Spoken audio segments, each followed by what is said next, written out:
Hello and welcome to the Fighting Moose Podcast. I'm your host and narrator, Jason Hendrickson. This is a podcast where I retell stories, some fictional and some historical, that can be enjoyed by people of all ages. It's a double feature today. Aren't you excited? I know I am. Last night, my family and I watched the 2021 Disney film Raya and the Last Dragon. It was a pretty good movie, and if you haven't seen it, I would recommend it. Anyway, pretty much as soon as the credits started rolling, I was on my phone looking for a dragon story. I did find a few dragon stories to read, but as I was reading them, they got pretty violent, and I definitely didn't think they fit into the family genre of stories. So I continued looking and came upon the story about myself. Not really, but I found two stories about Jason from Jason and the Argonauts fame. The first story is titled The Brass Bulls, and the second story we'll read is titled Jason and the Dragon. Both of these stories come to us from the book Old Time Stories, Fairy Tales, and Myths Retold by Children, written by Louise Smythe. Our next episode will be our 250th episode. That's crazy. I remember putting together my first episodes thinking, this is crazy. How am I ever going to sustain this? Now, here we are, episode 249 of the podcast, and we are a little over 3.5 years old, and we are still going strong. Thank you for listening to our podcast. I hope that you have enjoyed listening to the podcast. For me, it's been a lot of fun creating these things, and I know my son loves listening to them. So again, thank you for your patronage. Now, let's turn to today's story. I hope you enjoy. Let's begin. Liftoff. We have a liftoff.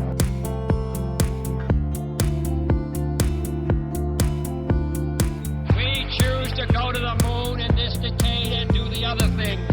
Not because they are easy, but because they are hard.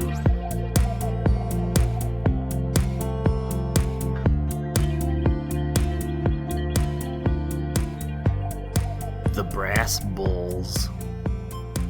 When Jason came to Colchis, he went to the king and said, "Will you give me the golden fleece?" The king wanted to keep the fleece, so he said to Jason, "You may have it, but you must do something for me first. You must plow with the brass bulls and plant the dragon's teeth." The brass bulls looked like real bulls, but they were larger and stronger.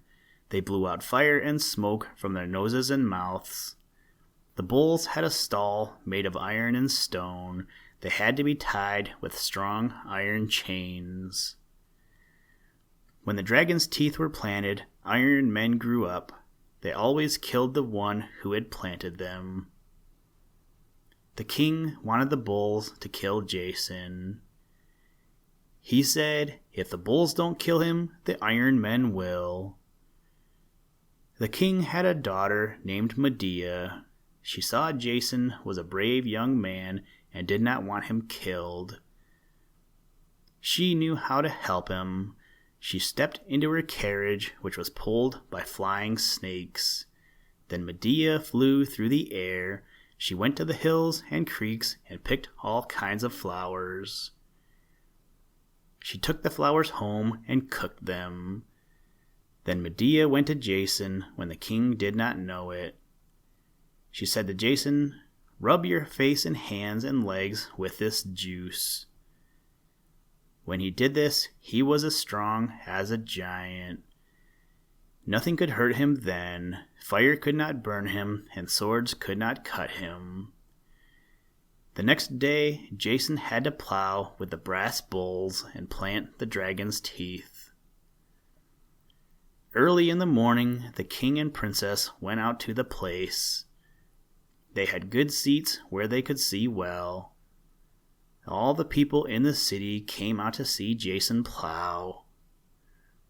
The little boys climbed the trees so they could see better.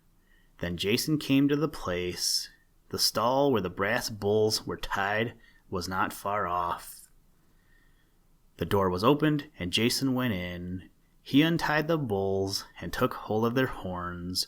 Then he made the bulls come out of their stall. The bulls were very angry and blew fire and smoke from their mouths. This made the cruel king glad, but the people who saw it were afraid. They did not want Jason killed. They did not know that the princess had helped him. Jason pushed the bulls' heads down to the ground. Then they kicked at him with their feet, but could not hurt him. He held their heads down to the ground until the plow was ready. Jason took the chains in one hand. He took the handle of the plow in the other. The bulls jumped and wanted to run away, but Jason held so hard they had to go very slowly. When it was noon, the ground was all plowed. Then Jason let the bulls go. They were so angry that they ran away to the woods. Now Jason went to the king and said, "Give me the dragon's teeth." The king gave him his hat full. Then Jason planted the dragon's teeth just as a man plants wheat. By this time he was very tired, so he went to lie down. In the evening he came back. The Iron Men were growing up. Some of the men had only their feet in the ground. Some of them were in the ground up to their knees. Some had only their heads out. They all tried to get out so they could kill Jason. Then Jason did what Medea told him he should do. He took a giant's marble and threw it near the men. All the Iron Men wanted to get the marble, so they began to fight each other. As soon as one had his feet out of the ground, he cut at the man next to him, so they killed each other. Then Jason took his sword and cut off all the heads that were out of the ground. So all the Iron Men were killed, and the king was very angry, but Medea and the people were glad.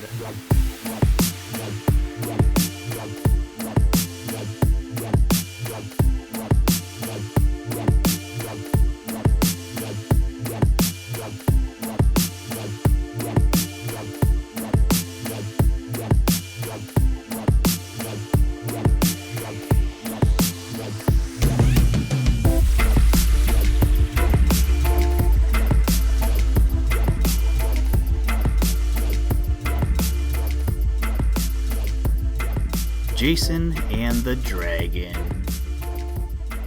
The next day, Jason went to the king and said, "Now give me the golden fleece." The king did not give it to him, but said, "Come again." Then Medea said, "If you want the golden fleece, you must help yourself. My father will not give it to you. A dragon is by the tree where the golden fleece is, and he never sleeps. He is always hungry and eats people if they go near him. I cannot kill him, but I can make him sleep. He is very fond of cake. I will make some cake and put in something to make the dragon sleep." So Medea made the cakes, and Jason took them and threw them to the dragon. The dragon ate them all and went to sleep. Then Jason climbed over the dragon and took the nail out of the tree. He put the golden fleece under his coat and ran to the ship Argo. Medea went with him and became his wife. Oh, how angry the king was! He had lost the golden fleece and the brass bulls and the dragon's teeth, and now his daughter was gone. He sent his men in ships to take Jason, but they could not get him. At last, Medea and Jason and the other Argonauts came to Greece. Jason's father was there. He was a very old man. Jason wanted his father to be king, so he asked Medea to make the old man young. Then Medea took her carriage and flew through the air. She did not come back for 9 days. She picked flowers from the hills. She found all kinds of stones too. When she went home, she put all these things into a pot and cooked them. Then she put a stick into the pot and leaves grew on it. Some of the juice fell on the ground and grass grew up. So Medea knew the juice would make things grow. Jason's father went to sleep, and Medea put some of the juice into his mouth. His white hair turned black, and his teeth grew in his mouth. When he woke up, he looked and felt like a young man. He lived many years, and when he died, Jason was king. Listen, Tranquility Base here. The Eagle has landed. That's one small step for man, one giant leap for mankind.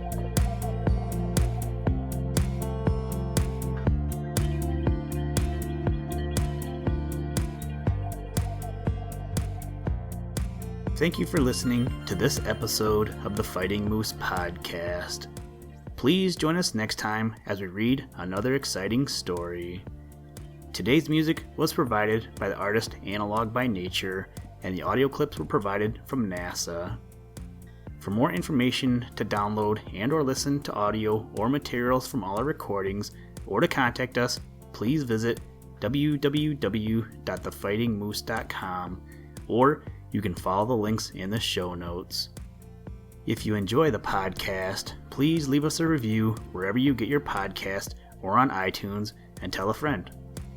Thank you for your patronage, and as always, try and do a random act of kindness every day. Mission complete, Houston. After serving the world for over 30 years, the space shuttle turned its place.